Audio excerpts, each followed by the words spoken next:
Me chamo André, sou fisioterapeuta e também trabalho com terapias holísticas e sou facilitador de rodas xamânicas, constelador familiar, desenvolvendo aí uma jornada também de desenvolvimento pessoal. Muito bom. Então hoje vocês perceberam que vai ser um programa que vai trazer muito conhecimento, uma visão bem eclética da espiritualidade, e eu tenho certeza que o André vai inspirar muito vocês na caminhada individual aí de cada um. Bom, é sempre importante a gente pensar lá na infância, né, André? Sim. Como é que foi aí a sua formação? A sua família já vem de uma estrutura espiritualista? Como que foi? Bom, eu nasci em um lar cristão, né, com vertente protestante. Entendi. A minha mãe, quando eu nasci, ela já pertencia, né, a uma egrégora, né, de uma igreja evangélica na época, então eu cresci nesse meio. Tá. O meu pai, né, quando eu também nasci, já estavam divorciados, separados. Meu pai tinha uma linha voltada para o candomblé, né, tinha inclusive terreiro dentro da casa dele. Tá. E então, assim, eu cresci acompanhando de perto, né, a prática dentro do protestantismo, desenvolvendo também minha espiritualidade ali desde a infância. E por vezes também, quando eu ia até o meu pai, em algumas ocasiões eu também me deparava com aquilo. Mas já com aquela viés, né, o viés que a gente aprendia na igreja, que aquilo era demoníaco, enfim, tudo aquelas coisas, né, Tá. que foram incutidas na nossa mente. E aí fui numa fase de adolescência, aos 15 anos, eu decidi, né, enquanto cristão evangélico, me batizar. Tá. Me batizei e desenvolvendo também trabalhos, né, dentro da comunidade. Era professor também, já com 15 anos dava aula, né, de escolas bíblicas. Eu me lembro que eu fazia deslocamento ali da cidade até a zona rural para eu fazer aí as aulas, né, com outros jovens, adolescentes também. Fui criado na zona rural, no município de Juquiá, nasci Tá. na cidade de Registro. E nessa zona rural, a minha mãe também era professora de uma escola da qual ela desenvolvia um trabalho de ação comunitária, e ali ela também tinha que desenvolver um trabalho de capelania, um trabalho de orientação psicossocial, enfim, era uma atribuição de uma gama, né, de situações que ela tinha que desenvolver também. E nós fomos acompanhando, assim nós fomos crescendo. Então passei dentro daquela jornada, dentro dessa vertente que era, né, pentecostal, uma época em que a igreja era diferente do que é hoje, né, a igreja evangélica, né, Tá. bem diferente mesmo, comunidade muito mais, digamos assim, de participação efetiva na família, né, pastor e tal, que ia na residência, visitava, essas coisas todas. Então a gente, assim, foi muito, assim, envolvido, né, desde a infância. Eu passei por um processo dentro da musicalidade, dentro da igreja também, né, e depois fui desenvolvendo ministérios, né, passei pelo diaconato, presbitério, né, e aqui em São Paulo, já na fase adulta, eu também cheguei ao pastoreio. Ah, então você foi... Avançou bastante dentro do... você foi fundo, né? Fui fundo.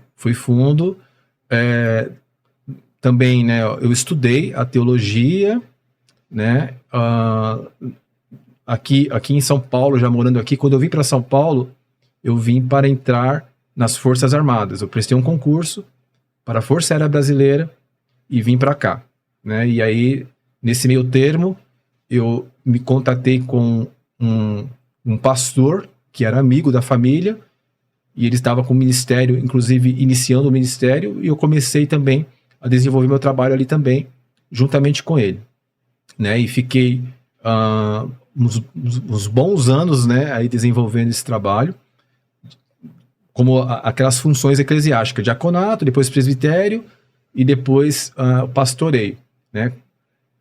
passei por outros ministérios também de igrejas evangélicas, né? Fui batista também, fui quadrangular, e até que em um dado momento da minha vida eu tive que fazer um rompimento, né? Tá. E esse rompimento, né, quando eu finalizei o meu ciclo na Força Aérea Brasileira, eu tinha um tempo porque eu poderia ficar, se eu tivesse, né, quisesse permanecer por lá permaneceria, mas eu decidi me antecipar e prestei um concurso para a Polícia Militar do Estado de São Paulo. Entrei na Polícia Militar do Estado de São Paulo, desenvolvendo o trabalho, né, de patrulhamento, trabalhei num policiamento especializado, né, fui da Força Tática de Motos, que depois se tornou ROCAM, e durante esse período depois, eu, alguns anos após, né, já estava já com uns 10 anos já, eu acho que, na polícia militar, eu comecei a apresentar uns sintomas, né, uns sintomas aí bem de febre, manchas pela pele, né, e eu não sabia o que era aquilo, tomava uma medicação, outra, e não se resolvia.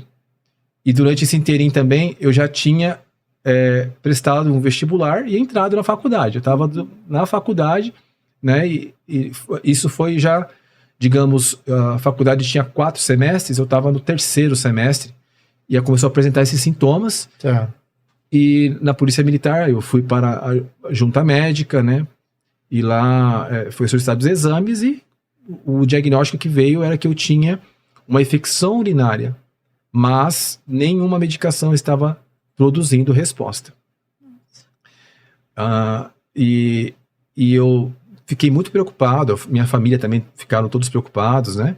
E aí eu decidi pedir um afastamento com a licença-prêmio para me tratar. Eu falei, vou pedir uma licença-prêmio, né? Não quis me afastar por atestado de saúde, porque isso implicava em uma série de fatores também, né, que poderiam me prejudicar no sentido de carreira, no sentido de gratificações, enfim. Então, fui lá, conversei com os comandantes e solicitei esse afastamento, licença-prêmio. E procurei tratamento em uma clínica da qual eu fiquei internado nessa época 10 dias internado. E nesses 10 dias eu saí de lá um pouco melhor, entretanto ainda os sintomas persistiam, e começou a exacerbar o sintoma. Aí começou a aparecer manchas, feridas na pele, né? Comecei a ter queda de cabelo. Nossa. E não tinha resposta. Não tinha resposta nenhuma. Eu tava já numa condição assim que eu falava, cara, o que tá acontecendo? Meu Deus, o que tá acontecendo? Né? Dentro daquilo que eu acreditava, eu falava, poxa, eu tô passando por um processo aqui que eu acho que eu não vou aguentar essa, né? Até que em uma situação que eu falei, acho que eu vou morrer, eu fui levado para o Hospital São Paulo, né? E lá no Hospital São Paulo eu já cheguei, já ali no ápice mesmo, né? Da crise. Eu fui internado, né? Eu fiquei internado em uma condição, primeiramente lá naqueles corredores, depois, quando eu já apaguei ali, né? Literalmente apaguei mesmo. Quando eu acordei, eu já estava já em outros andares lá. E aí foi um reboliço na minha vida a partir daí. Porque a investigação contou com várias especialidades médicas, né? Para descobrirem que eu tinha. Ninguém descobria. Era uma febre, eu perdi os movimentos, né, do pescoço para baixo. Aí eu comecei a ter edemas, inchaços, né, pelo corpo inteiro. Eu falo que eu fiquei igual um sapo, né? Inchado mesmo. Passou acho que algumas semanas, o médico veio e falou, André, a gente já fechou o seu diagnóstico e você tem uma doença autoimune, que é lúpus eritematoso sistêmico. Cara, como assim? O que é isso, né? Até então, nesse processo, eu era uma pessoa que super me cuidei, sempre na minha vida, sempre busquei ter boa alimentação, fazia minhas práticas, né, de atividade física. Eu era meio maratonista, eu corria. Inclusive, em muitas competições eu representava, né, corria até pela Polícia Militar, sempre colocava lá, né, como policial militar, já corri pelo Pão de Açúcar Clube e tal.